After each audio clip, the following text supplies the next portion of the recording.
Hello everyone. स्वागत है आप सबका रीजनिंग विद मिर्ज़ा सर में। मेरा नाम है मिर्ज़ा ज़ुबैर रहमान और रीजनिंग के इम्पॉर्टेंट कॉन्सेप्ट्स की इस वीडियो में ये हमारी तीसरी वीडियो है, जिसके अंदर मैं आप लोगों को ओनली ए फ्यू सिलोगिज्म के अंदर का जो सबसे इम्पॉर्टेंट पॉइंट होता है उसके बारे में आपको बताने वाला हूँ। इस कॉन्सेप्ट वीडियोस की सीरीज को हमने स्टार्ट किया था, जिसके अंदर हमने आइदर और के टॉपिक को समझा था, इनइक्वालिटीज के और सिलोगिज्म के। और आज की इस वीडियो के अंदर हम लोग इम्पोर्टेंट कॉन्सेप्ट के अंदर ओनली ए फ्यू को समझने वाले हैं, जो कि सिलोगिज्म के अंदर आने वाला सबसे ज्यादा इम्पोर्टेंट टॉपिक है। मैंने देखा है पिछले कई सालों से, 4-5 सालों से, ये सब मान लीजिए आप, हर एक पेपर में, चाहे वो पीओ का पेपर हो, चाहे वो क्लर्क हो, एसबीआई हो, आरबीआई हो, ओनली ए फ्यू से रिलेटेड क्वेश्चन तो आ ही रहे हैं। वो इसलिए क्योंकि ये एक अच्छा कॉन्सेप्ट है, इसके अंदर वैरायटी ऑफ क्वेश्चन बन जाते हैं, इसलिए इसके अंदर से क्वेश्चन आपको ज्यादा देखने को मिलते हैं।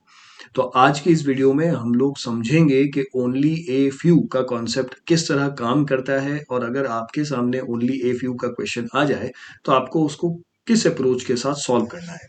तो स्टार्ट करते हैं पहले क्वेश्चन से। देखते हैं क्या क्वेश्चन है अपने पास। पहले एक बार कॉन्सेप्ट के बारे में समझ लेते हैं। Concept of only a few क्या कहता है? ओनली ए फ्यू का मतलब होता है, लिटरल मीनिंग होता है केवल कुछ।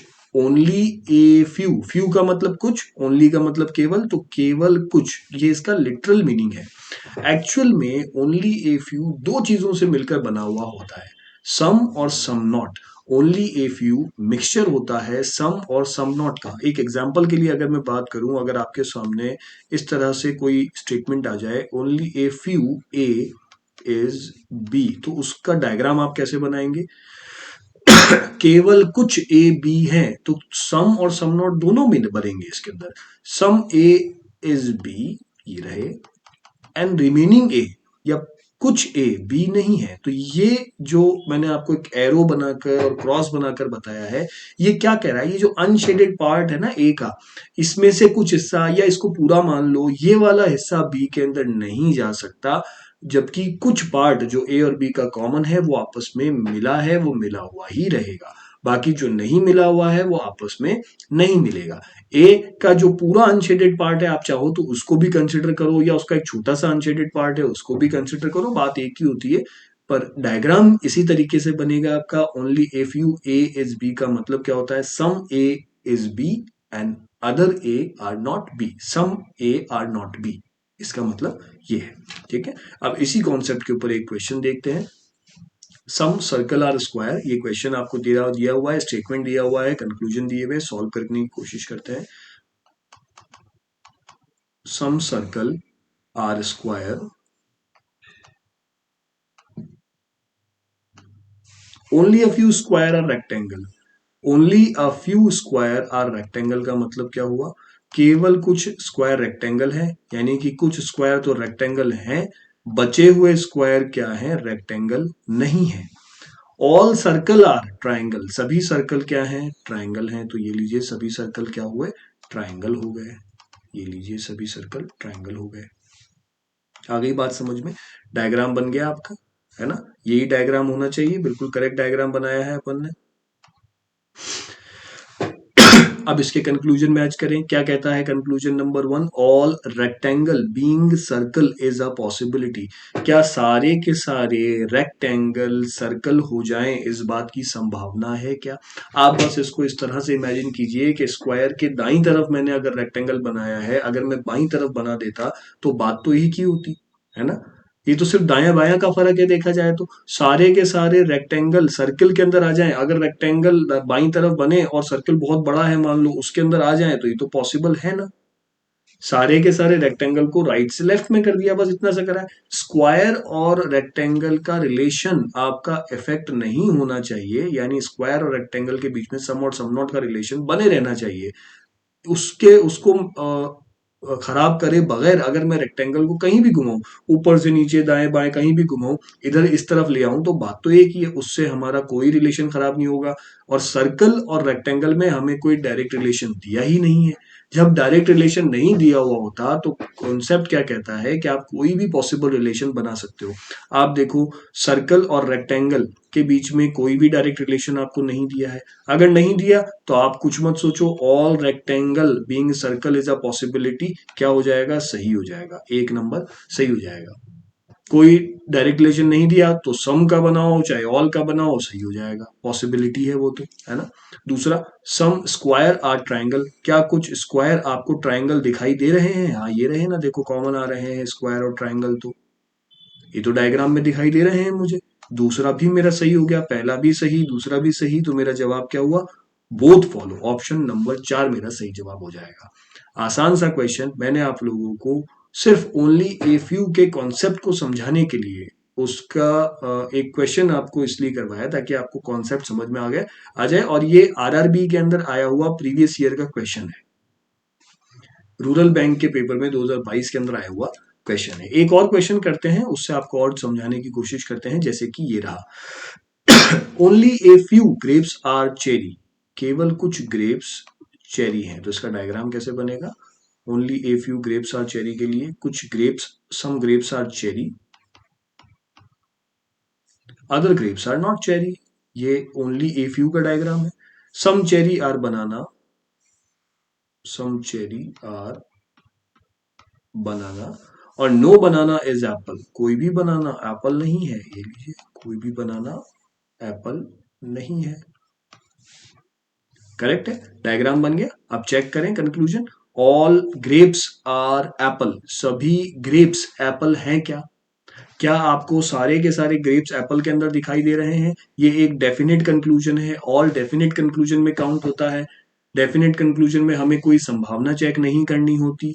आपको क्या सारे के सारे ग्रेप्स एप्पल के अंदर दिखाई दे रहे हैं? नहीं, मुझे नहीं दिखाई दे रहे हैं, एप्पल अलग है ग्रेप्स अलग है, इसलिए एक नंबर कंक्लूजन मेरा गलत हो जाएगा। दूसरा देखूं, सम ग्रेप्स आर नॉट एप्पल, कुछ ग्रेप्स एप्पल नहीं है, कुछ ग्रेप्स एप्पल नहीं है, तो आपने देखा सम नॉट आ गया। सम नॉट को चेक करने सॉरी, सम नॉट को चेक करने के लिए हम क्या करते हैं, उसके कॉम्प्लीमेंट्री पेयर यानी ऑल की पॉसिबिलिटी चेक करते हैं।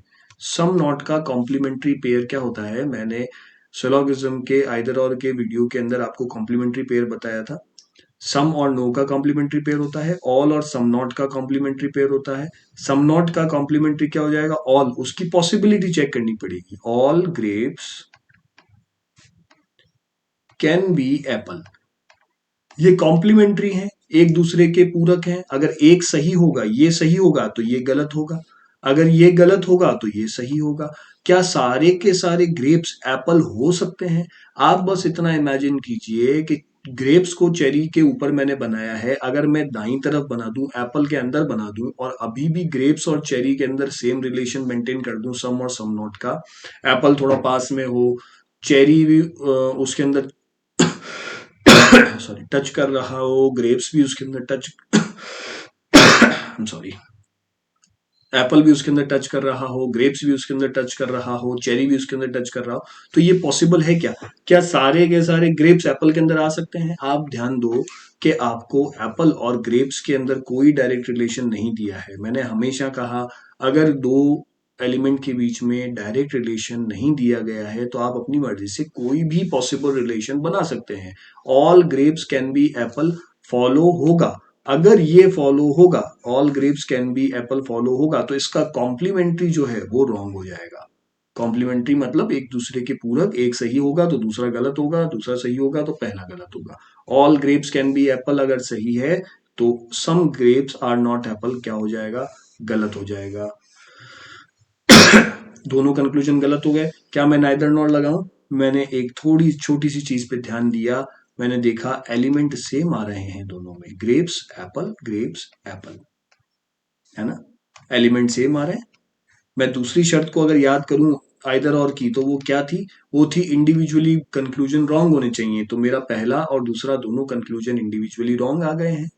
तीसरी शर्त मेरी क्या थी, एक कॉम्प्लीमेंट्री पेयर बनना चाहिए, ऑल और सम नॉट का कॉम्प्लीमेंट्री पेयर भी तो बन रहा है यहां पर, देखो ऑल और सम नॉट कॉम्प्लीमेंट्री पेयर भी बन रहा है। यानी कि मेरी तीनों शर्तें फॉलो हो रही हैं। अगर मेरी तीनों शर्तें फॉलो हो रही हैं तो मेरा जवाब क्या होगा? मेरा जवाब हो जाएगा आइदर फर्स्ट और सेकंड फॉलो।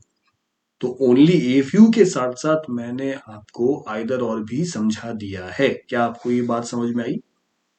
रिप्लाई करिए मुझे, क्या आप लोगों को ये बात समझ में आई? ओनली ए फ्यू के साथ साथ आइदर और समझ में आया आप लोगों को? चलिए आगे बढ़े, एक क्वेश्चन और करते हैं, मैं आपको उस क्वेश्चन से और क्लियर समझा दूंगा कि क्या है आइदर और ओनली ए फ्यू का कॉन्सेप्ट।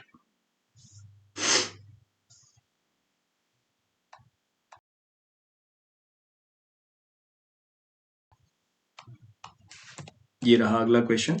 दोनों ओनली ए फ्यू के स्टेटमेंट दे रखे हैं। Only a few apple are mango,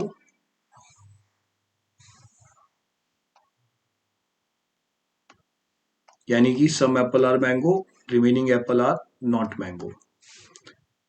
दूसरा, only a few mango are grapes, यानी कि some mango are grapes and remaining mango are not grapes. ये हो गया, है ना? कंक्लूजन चेक करें। सम एप्पल आर ग्रेप्स, सम आ रहा है, क्या कुछ एप्पल ग्रेप्स दिखाई दे रहे हैं? नहीं दिखाई दे रहे। सम ग्रेप्स आर मैंगो, क्या कुछ ग्रेप्स मैंगो दिखाई दे रहे हैं? हाँ, कुछ ग्रेप्स मैंगो दिखाई दे रहे हैं। All apple are mango is a possibility, क्या सभी एप्पल मैंगो हो सकते हैं? इस बात की संभावना है क्या? ये निशान जो है, ये डायग्राम जो है, ये मैंने इसीलिए बनाया है कि आपको समझ में आ जाए कि बचे हुए जो एप्पल हैं, जो शेडेड नहीं है, अनशेडेड हैं, वो मैंगो नहीं हो सकते हैं। अगर ये निशान बनाया है, इसका मतलब ये है कि बचे हुए नहीं आएंगे, यानी सभी नहीं आएंगे। जो आए हुए हैं बस वही हैं, उसके अलावा वाले नहीं आएंगे। तो all apple are mango is a possibility गलत हो जाएगा। क्या हो जाएगा? गलत हो जाएगा। क्यों? ओनली ए फ्यू का इनमें रिलेशन था, सम और सम नॉट का रिलेशन था। तो कुछ आ सकते हैं, कुछ नहीं आ सकते। कुछ नहीं आ सकते यानी कि सारे के सारे नहीं आ सकते, तो all apple are mango possibility wrong हो जाएगी। आ रही है बात समझ में? चौथा कंक्लूजन देखें, all grapes are mango is a possibility, क्या सारे ग्रेप्स मैंगो हो जाए? देखो, ओनली ए फ्यू जो है ना, ये स्ट्रेट डायरेक्शन में काम करता है, ये रिवर्स में काम का नहीं रहता। यानी कि मैंगो जो है सारे, वो ग्रेप्स में नहीं जा सकते, पर ग्रेप्स जो है वो सारे मैंगो में आ सकते हैं। ये कैसे होगा? आपको इसका एक मैं पॉसिबल डायग्राम बनाकर बताता हूं। ये मैंगो है, इसके अंदर मान लो मैंने ग्रेप्स कर दिया, है ना? ये मुझसे ग्रेप्स का ही पूछा गया है, तो मैंने मान लो ग्रेप्स इसके अंदर कर दिया। मैंगो के अंदर सारे के सारे ग्रेप्स आ गए। यही पूछा है, all grapes are mango is a possibility. Only a few इसके अंदर काम करता है क्या? देखें क्या कह रहा है ये। ओनली अ फ्यू मैंगो, हमारा ये जो ओरिजिनल स्टेटमेंट है ना, ये कभी इफेक्ट नहीं होना चाहिए, ये ध्यान रखना। वो यूनिवर्सल होता है, अगर उसके अंदर गड़बड़ हो रही है तो आपका क्वेश्चन सही नहीं बना है, आपने सही जवाब नहीं दिया है। वो अगर सही है तो पीछे बचे कितनी भी पॉसिबिलिटी बनाओ, कोई फर्क नहीं पड़ता। ओनली ए फ्यू का मतलब क्या होता है? सम मैंगो आर ग्रेप्स, तो देखो कुछ मैंगो ग्रेप्स हैं, मैंगो का कुछ पार्ट ग्रेप ने घिरा हुआ है, and remaining mango are not grape, तो चाहे पूरा मत लो, ये जो छोटा सा पार्ट है मैंगो का, ये ग्रेप के अंदर नहीं आएगा, तो ये पॉसिबल तो है। अगर ये पॉसिबल है, यानी कि ऑल ग्रेप्स मैंगो पॉसिबल हो रहे हैं, हमारा डायग्राम बन रहा है, इसका मतलब चौथा नंबर का कंक्लूजन फॉलो हो रहा है। डायग्राम बनने का मतलब ये होता है, पॉसिबिलिटी होगी तो ही डायग्राम बनेगा, अगर पॉसिबिलिटी नहीं होगी तो डायग्राम ही नहीं बन सकता आपसे। बात समझ में आई? मैंगो ग्रेप्स में सारे के सारे नहीं जा सकते, ग्रेप्स मैंगो के अंदर सारे के सारे आ सकते हैं। उसी तरह एप्पल मैंगो के अंदर सारे के सारे नहीं जा सकते, मैंगो सारे के सारे एप्पल के अंदर आ सकते हैं। ये चीज क्या आप लोगों को समझ में आई? Concept of only a few क्या आप लोगों को अच्छी तरह से समझ में आ गया है? इस क्वेश्चन का जवाब क्या हो जाएगा? पहला और तीसरा गलत है, दूसरा और चौथा सही है, यानी कि only conclusion second and fourth follow, option number 5 मेरा बिल्कुल करेक्ट जवाब हो जाएगा। आई होप आप लोगों को ओनली ए फ्यू का कॉन्सेप्ट समझ में आ गया होगा। ये मोस्ट इंपॉर्टेंट कॉन्सेप्ट है सिलोगिज्म के टॉपिक का। सिलोगिज्म अपने आप में ही इंपॉर्टेंट टॉपिक है, और ओनली ए फ्यू तो उसके अंदर का सबसे इंपॉर्टेंट कॉन्सेप्ट है। इसी तरह की और अच्छी कॉन्सेप्ट वाली वीडियो देखने के लिए आप लोग हमसे जुड़े रहिए। इस चैनल को, रीजनिंग विद मिर्जा सर को सब्सक्राइब कीजिए, वीडियोस को लाइक कीजिए और अपने दोस्तों के साथ जरूर शेयर कीजिए। नेक्स्ट वीडियो में अपन लोग मुलाकात करेंगे। Bye bye.